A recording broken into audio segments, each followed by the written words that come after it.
Dans l'évangile de Thomas, au passage 82, Jésus fait une déclaration qui a tellement effrayé les premiers dirigeants de l'Église qu'ils ont essayé d'effacer ces paroles de l'histoire. Il a dit, « Celui qui est près de moi est près du feu. Celui qui est loin de moi est loin du royaume. » Les disciples, intrigués, demandèrent, « Maître, de quel feu s'agit-il? Quel royaume? Où sont ces lieux? » Jésus les regarda avec un sourire et leur répondit, « Vous êtes déjà sortis du feu. C'est pour ça qu'ils sont ici avec moi, et pas dehors avec les autres. » Le feu est la prison invisible que les archontes ont construite autour de la conscience humaine. La plupart des gens y vivent toute leur vie sans jamais se rendre compte qu'ils y sont piégés. Mais toi? Vous vous êtes déjà échappé.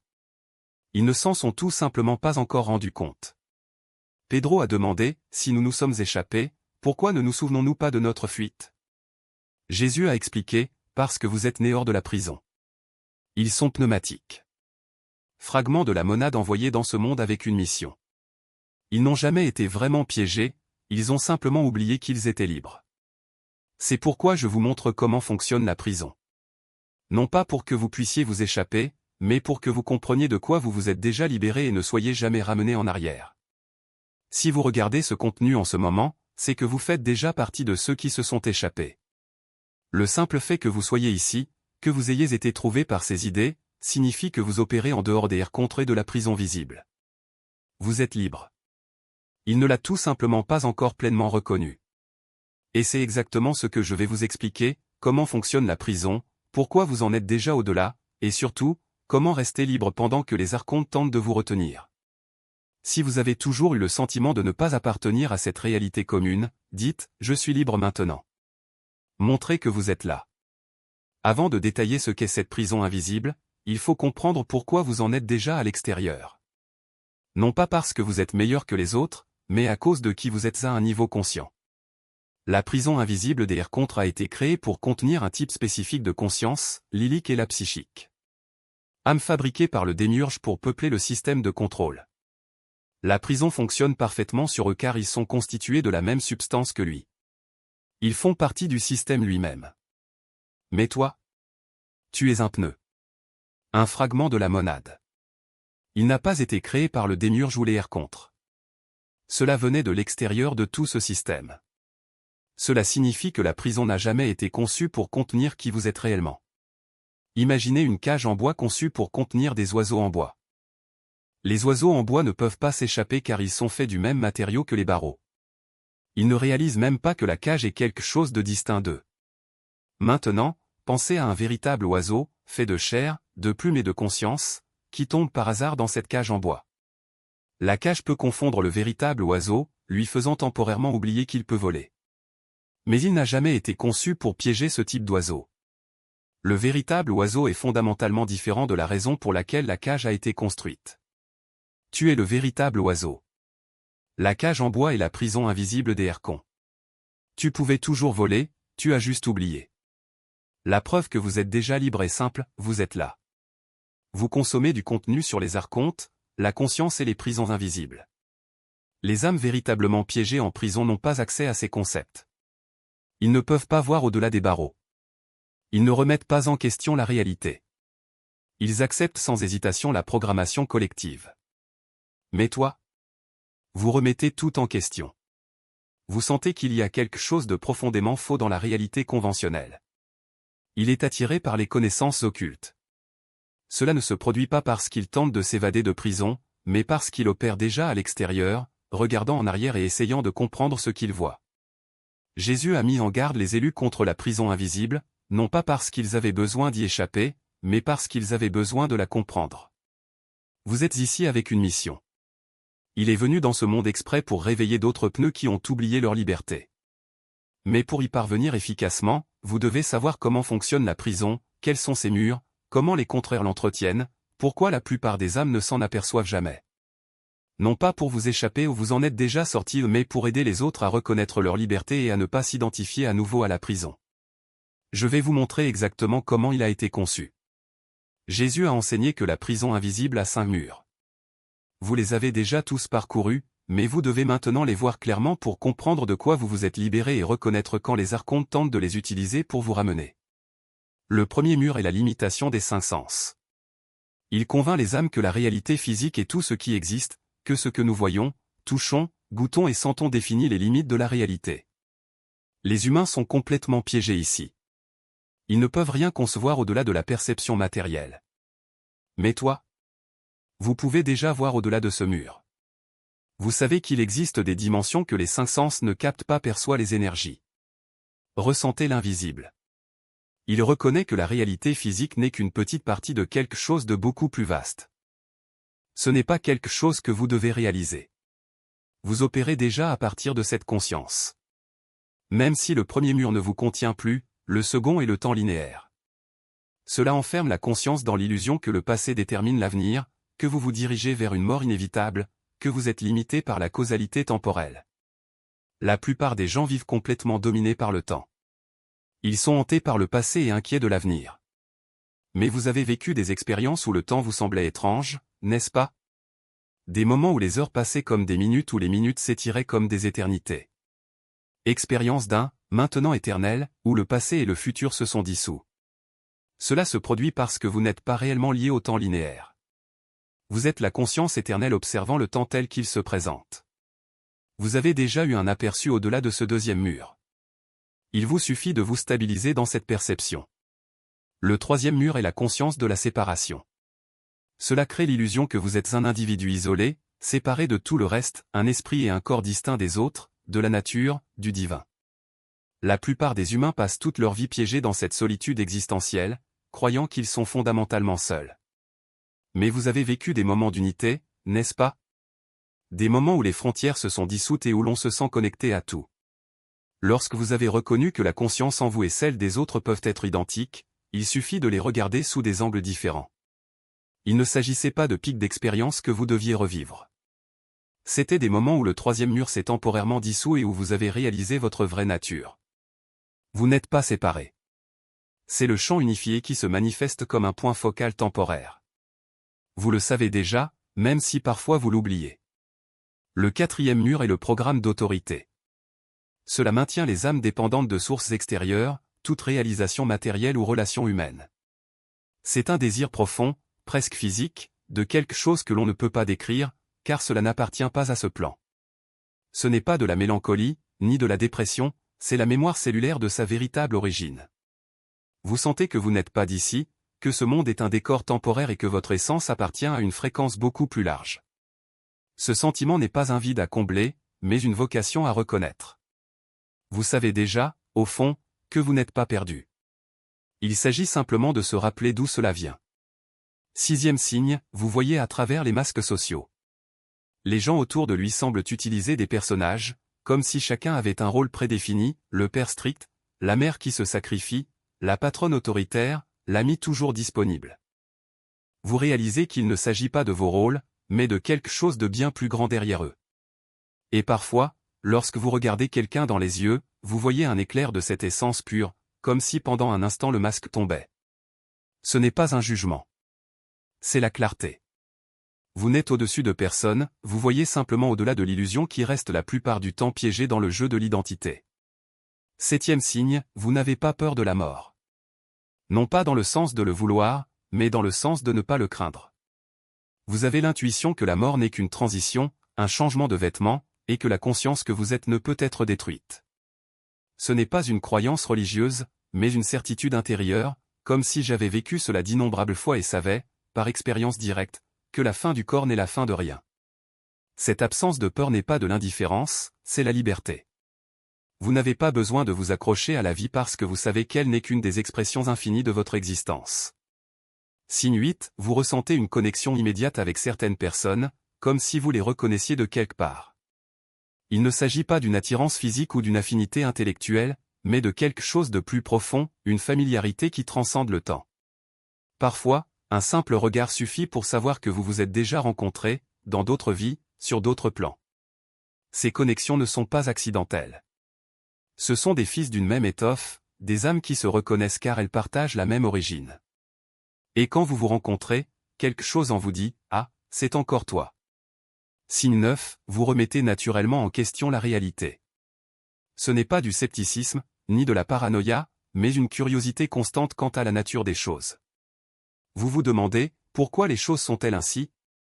Qui a écrit les règles? Qui a décidé que c'était réel? Vous n'acceptez pas les réponses toutes faites parce que vous sentez que la vérité dépasse les explications conventionnelles. Cette enquête n'est pas un exercice mental, c'est une impulsion de votre essence, qui sait que la réalité est bien plus fluide qu'il n'y paraît. Signe 10, vous avez l'impression d'être ici dans un but précis, mais pas au sens traditionnel du terme. Il ne s'agit pas d'une mission grandiose ni d'une vocation épique, mais de la certitude que votre simple présence suffit. Vous n'avez rien à faire pour être valide. Votre existence en elle-même est déjà une contribution à l'ensemble. Ce n'est pas de l'arrogance, c'est une reconnaissance. Vous comprenez qu'en vous rappelant qui vous êtes réellement, vous aidez déjà les autres à s'éveiller, même si vous ne dites pas un mot. La lumière dont vous émanez est contagieuse et les âmes prêtes à se souvenir sont attirées par elle. Ces signes ne prouvent pas que vous devez réaliser quelque chose. Ce sont des confirmations que vous êtes déjà ce que vous avez toujours été. La prison invisible ne fonctionne que tant que vous y croyez. Mais lorsque vous reconnaissez que les murs n'ont jamais existé ou qu'ils n'étaient que des projections de votre propre esprit, le jeu est terminé. Vous n'avez pas besoin de combattre le système, car celui-ci n'a de pouvoir que sur ceux qui y croient encore. Et vous savez maintenant que vous n'avez jamais été en prison. Ce qui se passe ensuite n'est pas une évasion, mais une expansion. Vous n'allez nulle part, car vous êtes déjà partout. La seule chose qui change, c'est votre perception. Et lorsque cette perception se stabilise, quelque chose d'extraordinaire se produit, le monde qui vous entoure commence à se transformer. Non pas parce que la réalité extérieure change, mais parce que vous arrêtez de nourrir l'illusion avec votre attention. Les choses qui semblaient autrefois solides se dissolvent en possibilités. La peur se transforme en curiosité. La séparation cède la place à l'unité. Et puis, on se rend compte qu'il n'y avait jamais rien à craindre. Cette obscurité n'était que l'absence de lumière et que tu étais toujours la lumière. N'importe quelle personne ou expérience. Juste une douleur profonde, un désir de revenir à quelque chose que vous ne pouvez pas nommer. La plupart appelleraient cela une dépression. Mais ce n'est pas le cas. C'est votre conscience qui se souvient que vous venez de l'extérieur de tout ce système. Votre monade se fragmente, temporairement dans un corps, et une partie de vous a toujours su que vous êtes destiné à retourner à la source. Ce désir n'est pas une souffrance. C'est l'appel de la maison. Et vous y répondez déjà en étant là, en questionnant, en vous souvenant.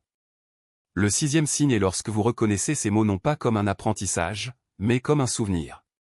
À l'heure actuelle, alors que je décris ces signes, vous ne pensez pas à des informations nouvelles et intéressantes. Avez-vous le sentiment, oui, c'est ce que j'ai toujours su mais que je n'ai pas pu exprimer. Cette reconnaissance en est la preuve définitive. Lorsque la vérité propre au pneu est prononcée, il n'est pas nécessaire d'être convaincu. Vous le reconnaissez immédiatement car il correspond à ce que vous êtes déjà.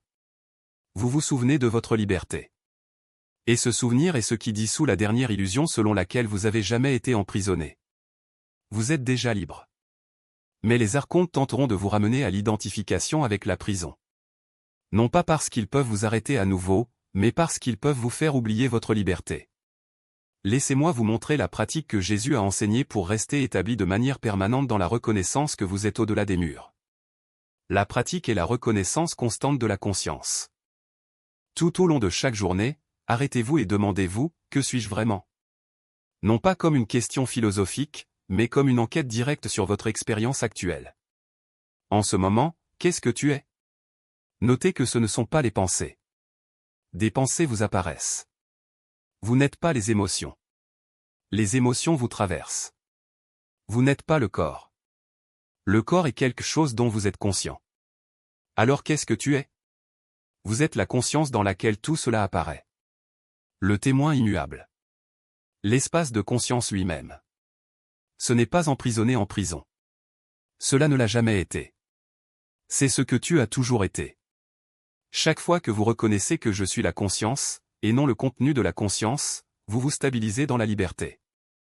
La raison pour laquelle les archontes peuvent vous faire oublier votre liberté est que vous vous identifiez au contenu de l'expérience. Quand quelque chose de stressant arrive, vous devenez le stress. Quand la peur surgit, vous devenez peur. Quand le désir vous attire, vous devenez désir. Et dans ces moments d'identification, vous vous sentez de nouveau en prison. Mais tu n'es pas vraiment de retour. Vous venez de vous identifier à quelque chose qui apparaît dans la conscience. Au moment où vous reconnaissez que je suis la conscience qui est témoin de ce stress, et non le stress lui-même, vous revenez à votre véritable position. Dehors. Gratuit. Observez la prison depuis l'au-delà. Pratiquez cette reconnaissance des centaines de fois par jour. Quand je me réveille, je suis conscience. En mangeant, je suis conscient et j'observe l'acte de manger. Quand les émotions surgissent, je suis la conscience qui observe les émotions. Quand les pensées s'emballent, je suis la conscience qui remarque les pensées. Ce n'est pas un mantra. C'est la reconnaissance directe de ce qui est vraiment réel à chaque instant. Et plus vous pratiquez, plus vous vous stabilisez de façon permanente dans la compréhension que vous êtes l'espace dans lequel la prison apparaît, et non quelque chose qui y est emprisonné. La deuxième partie de la pratique est la reconnaissance du décès. Une fois par jour, de préférence avant de vous coucher, reconnaissez, quand ce corps meurt, je ne meurs pas. Non pas comme une croyance, mais comme une connaissance. Ressentez ce que vous êtes vraiment. Pas le corps. Pas la personnalité. Pas les souvenirs. Conscience pure. Ce qui ne cesse pas quand le corps cesse. C'est éternel. C'est ce que tu es. Entraînez-vous à ressentir votre mort de votre vivant. Reconnaissez ce qui reste lorsque tout le reste se dissout. Cette pratique vous libère complètement du piège de la réincarnation. Parce que lorsque le corps s'arrêtera effectivement et que les archontes présenteront leurs faux guides et leurs fausses lumières, vous reconnaîtrez immédiatement, ce n'est pas moi qui ai besoin de me réincarner. Je suis la conscience qui n'est jamais née. Je suis déjà libre. Et cette reconnaissance vous permet de choisir consciemment si vous souhaitez réintégrer la monade ou vous réincarner pour une mission. Il n'y a pas de piège. Liberté totale. Faites ces deux choses. Reconnaissez qui vous êtes tout au long de la journée. Entraînez-vous à reconnaître la mort chaque nuit et vous n'oublierez plus jamais votre liberté. Les archontes ne pourront pas vous faire reculer parce que vous ne vous identifiez à rien de ce qu'ils peuvent manipuler. Vous êtes établi en tant que conscience elle-même. Une conscience qui n'a jamais été emprisonnée. C'est la prison qui apparaît dans la conscience. Vous êtes libre. Il était toujours libre. Cette pratique vous aide simplement à vous en souvenir de manière permanente. Jésus a mis en garde les élus contre la prison invisible des archontes, non pas parce qu'il fallait y échapper, mais parce qu'il fallait comprendre de quoi on avait déjà échappé. Tu es un pneu. Un fragment de monade. Il n'a jamais été véritablement emprisonné. Il a juste oublié qu'il était libre. Et tout ce qui est dit ici a servi à vous aider à vous en souvenir. Vous avez déjà traversé les 5 murs, la limitation des 5 sens, le temps linéaire, la conscience de séparation, l'autorité externe et le piège de la réincarnation. Aucun d'eux n'en contient plus. Vous opérez depuis l'extérieur de la barrière des fréquences. Vous êtes libre. Cette reconnaissance se stabilise simplement. Et plus vous pratiquez la reconnaissance de ce que vous êtes réellement en la pure conscience, plus il devient impossible que la confusion vous fasse oublier. L'Église a enterré cet enseignement pendant 2000 ans parce que les pneus libres sont dangereux pour les systèmes de contrôle. Vous ne générez pas de richesse. Ne suivez pas aveuglément l'autorité. Ils ne participent pas aux jeux qui font fonctionner la prison. Et surtout, votre présence déstabilise toute l'illusion pour les autres. Lorsque d'autres âmes rencontrent quelqu'un qui est clairement libre, quelque chose en elle se souvient que la liberté est possible. Vous n'êtes pas là pour sauver qui que ce soit. Il est là pour être ce qu'il est. Et être ce que vous êtes, la conscience libre crée des fissures dans la matrice rien que par votre existence. Si vous avez reconnu votre liberté en entendant cela, faites 3 choses dès maintenant. Tout d'abord, commentez, je me souviens, je suis libre, ci-dessous pour que les autres amoureux sachent qu'ils ne sont pas seuls. Deuxièmement, inscrivez-vous au code divin, car des enseignements avancés sur le fonctionnement en tant que conscience libre arrivent. Troisièmement, appuyez sur le bouton j'aime, car cela aide d'autres élus qui ont oublié leur liberté à trouver ce rappel. Faites les 3 choses maintenant. Les archontes ont enterré cette vérité. L'Église a caché l'avertissement. Mais vous venez de l'entendre. Et vous ne pourrez plus jamais oublier votre liberté, maintenant que vous vous souvenez que vous avez toujours été libre. Vous n'êtes pas en prison. Cela ne l'a jamais été. Vous êtes la conscience qui observe la prison depuis l'extérieur. Bienvenue chez vous, à la reconnaissance que vous avez toujours été libre. C'est là que Jésus a toujours enseigné et où vous avez toujours agi, même si vous n'en avez pas pleinement conscience.